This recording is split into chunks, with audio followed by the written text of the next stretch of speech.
Menurut Pester, apakah boleh hutang untuk ekspansi bisnis? Bukankah banyak korporasi yang juga hutang untuk menambah modal? Jadi sebenarnya ada pemikiran bahwa ketika untuk mendapatkan satu proyek yang lebih besar gitu ya, atau supaya untuk lebih memaksimalkan kita berbisnis, atau supaya untuk meleverage meningkatkan berkali-kali lipat, beberapa orang mengambil cara yaitu dengan cara berhutang seperti itu. Karena kenapa kita harus berhutang? Misalnya bagi beberapa orang berhutang itu adalah satu tindakan yang dilakukan karena mereka membutuhkan modal yang lebih besar. Memang kalau misalnya kita lihat di Alkitab gitu ya, secara Alkitab itu Alkitab tidak mengatakan satu ayat yang khusus gitu ya, misalnya tentang jangan berhutang gitu, seperti itu. Alkitab banyak bicara justru malah tentang bagaimana seseorang ketika memberikan hutang, memberikan pinjaman itu jangan dimanipulasi, jangan malah dieksploitasi dan sebagainya. Tetapi kalau misalnya tentang berhutang itu Alkitab tidak banyak berbicara. Tapi ada satu yang saya lihat yang ini berbicara cukup kencang, yaitu di Amsal 22 ayat 7. Orang kaya menguasai orang miskin, yang berhutang menjadi budak dari yang menghutangi. Jadi ayat ini sebenarnya bicara cukup tegas gitu ya. Ketika kita hendak berhutang, kita itu sebenarnya harus tahu bahwa kalau kita berhutang, kita menyerahkan kendali dari bisnis kita itu kepada orang yang menghutangi. Gitu. Ya Pastor, tapi kan saya ingin bisnis saya juga lebih berkembang, lebih bertambah. Bukankah ini ada penawaran untuk misalnya untuk mendapatkan atau mengerjakan satu proyek dan itu uangnya harus ada di depan dulu, sedangkan uangnya saya nggak ada. Caranya gimana? Yang paling cepat dengan berhutang.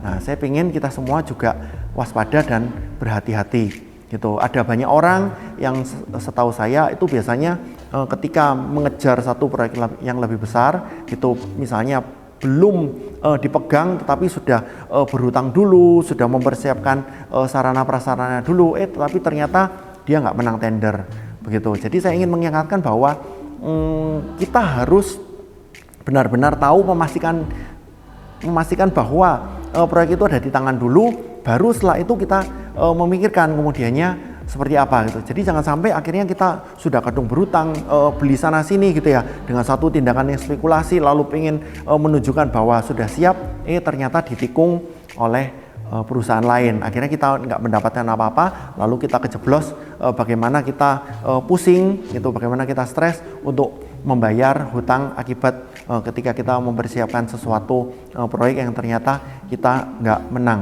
Kita harus pertimbangkan dulu risiko-risiko seperti apa yang kita akan terima kalau misalnya kita ternyata tidak memenangkan itu.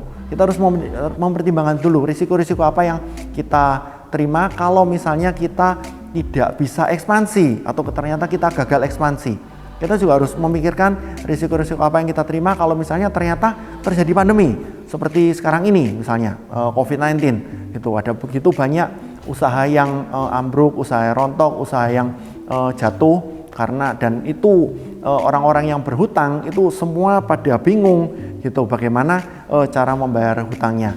Masa lalu kita udah belajar banyak gitu ya, ada krisis moneter, ada krisis Lehman Brothers dan yang lain-lain itu yang mengakibatkan sebenarnya ke depan ini bisnis itu juga tidak pasti gitu. Jadi kalau misalnya untuk kita seakan-akan kita begitu yakin gitu bahwa aku pasti bisa, tolong pikiran itu juga dievaluasi lagi gitu. Kita harus menyerahkan segala sesuatu kepada Tuhan. Bukannya tadi Yakobus bilang kalau kita ingin ke kota mana gitu, kita harus mengatakan jika Tuhan berkenan maka saya akan begini dan saya akan begitu. Kalau kita berhutang juga itu hati kita jujur sebenarnya nggak damai karena kita dikejar-kejar sama orang gitu. Kita dikejar-kejar juga pikiran dan hati gimana cara kita bisa melunasi hutang itu.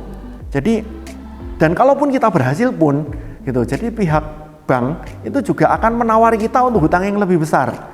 Jadi kapan kalau misalnya begitu kita berhutang, kapan kita bisa lepas dari hutang? Memang jujur agak-agak susah gitu, karena hutang itu juga menawarkan seperti gula-gula gitu ya, seperti sesuatu yang manis, dan kita akan tertarik untuk mengkonsumsi itu terus-terusan gitu. Kalau gitu kok gimana caranya supaya kita nggak berhutang? Kenapa kita nggak cari partner misalnya? Oke, saya punya jaringan, satu lagi misalnya punya knowledge atau punya ilmu, satu lagi misalnya punya modal. Kenapa kita nggak join bareng misalnya untuk membuat satu perusahaan dan pada akhirnya itu bisa menjadi perusahaan yang diberkati Tuhan dan kita bisa memberkati orang lain. Bagi saya sebenarnya intinya kita mengelola apa yang ada gitu, mengelola apa yang ada, tidak perlu sampai yang cepet banget gitu ya. Kalaupun memang Tuhan akhirnya kasih promosi, Tuhan biasanya akan kasih infrastrukturnya. Tuhan akan kasih itu semua yang perlu kita persiapkan, Tuhan pasti akan kasih.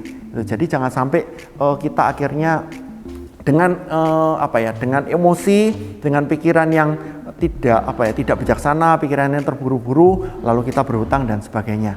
Jadi tolong pikirkan ini baik-baik. Dan sebenarnya kalau misalnya kita mau lihat ini lebih dalam, GMS Bizkon itu punya satu Instagram Live yang juga membahas khusus tentang hutang. Tidak hanya tentang hutang, sebenarnya juga tentang investasi bodong dan sebagainya. Jadi Bapak Ibu Saudara kalau misalnya ingin belajar lebih jauh, itu silakan lihat di resource kami di Instagram GMS Bizkon. Terima kasih, semoga ini bisa memberkati. Tuhan Yesus menyertai kita semua.